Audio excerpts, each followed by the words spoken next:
আফগানিস্তানের সাথে ভারতের টি-20 সিরিজ হবে কিছুদিন পর, আর এর মধ্যে শোনা যাচ্ছে নাকি বৈভব সূর্যবংশী নাকি খেয়ে নিয়েছে একজন বিশ্বমানের ক্রিকেটারের কেরিয়ার। আইসিসি 1 নম্বর টি-20 ব্যাটিংকে বাদ দিয়ে কি বড় সিদ্ধান্ত নিচ্ছে বোর্ড? আয়ারল্যান্ড, ইংল্যান্ড সর্বশেষ জিম্বাবুয়ে সিরিজে ব্যাটিংয়ে ফর্মে না থাকার কারণে আসন্ন আফগানিস্তানের টি-20 সিরিজ থেকে বাদ পড়তে চলেছে একসময় টি-20 র্যাঙ্কিংয়ে 1 নম্বর থাকা ব্যাটার অভিষেক শর্মা। যদিও এটা শুধুমাত্র ক্রিকেট মহলের আলোচনা, ব্যক্তিগতভাবে আমার মনে হয় অভিষেক শর্মা এই সিরিজে ভালো রান করতে পারেন, কারণ এই খেলাটা ভারতে অনুষ্ঠিত হবে। যেহেতু তিনি অনেক দিন ধরে রান করতে পারছেন না, তাই এই সিরিজে অবশ্য রান পাবেন। আমার ধারণা এই 3 ম্যাচের মধ্যে অবশ্যই একটি ম্যাচে অভিষেক শর্মা এবং বৈভব একসাথে বিধ্বংসী খেলা আমরা দেখতে পাবো। যদিও এটা আমার ধারণা, তবে সময় বলে দেবে সেটা কতটা সঠিক। এবার বলি কি কারণে সবাই অভিষেক শর্মাকে প্রথম একাদশে রাখতে চান না। টি-20 ক্রিকেটে দ্রুত রান তোলার ক্ষমতা থাকলেও সাম্প্রতিক সিরিজগুলো একের পর এক ব্যর্থতার কারণে তার দলে জায়গা পাওয়া নিয়ে বড়সড় প্রশ্ন উঠেছে।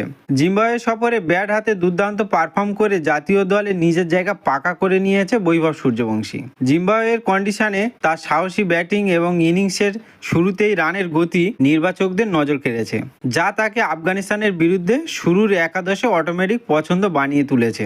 অভিষেক শর্মা বাদ পড়লে ভারতের দলে ফের সুযোগ পেতে পারেন সঞ্জু স্যামসন।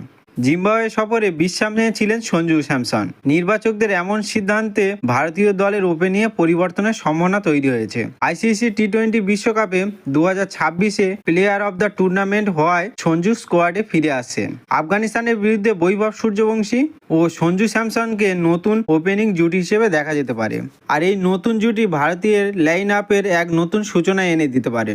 আরও একটি সুবিধা হবে, বৈভব এবং সঞ্জু একসাথে ইনিংস শুরু করলে দলে একটি আদর্শ লেফট হ্যান্ড আর রাইট হ্যান্ড ওপেনিং কম্বিনেশন পাবে, যা প্রতিপক্ষ বোলারদের লাইন লেন্থ নষ্ট করতে পারবে। এর পাশাপাশি সাম্প্রতিক সময়ে ভারতের টি-20 দলের প্রথম সারির ব্যাটিংরা ম্যাক্সিমাম জন বাঁহাতে ব্যাটিং, এবং সঞ্জু যদি যুক্ত হন তাহলে এর কিছুটা পরিবর্তন হতে পারে। 2026 সালে এশিয়া গেমের প্রস্তুতি হিসেবে আফগানিস্তানের বিরুদ্ধে এই নতুন ওপেনিং জুটিকে বাজিয়ে দেখতে পারে ভারতীয় নির্বাচকরা। শেষ পর্যন্ত নির্বাচকরা কোন সিদ্ধান্ত নেয় সেদিকে সবার নজর থাকবে। আফগানিস্তানের সাথে যে সিরিজ হতে চলেছে সেটা 13ই সেপ্টেম্বর, 15ই সেপ্টেম্বর এবং 17ই সেপ্টেম্বর। অভিষেক শর্মাকে নিয়ে ক্রিকেট মহলে বিভিন্ন আলোচনা হলেও হয়তো শেষ পর্যন্ত দেখা যেতে পারে অভিষেক শর্মা প্রথম একাদশে থাকতে পারে, কারণ তার প্রতিভা নিয়ে কোনো সন্দেহ নেই।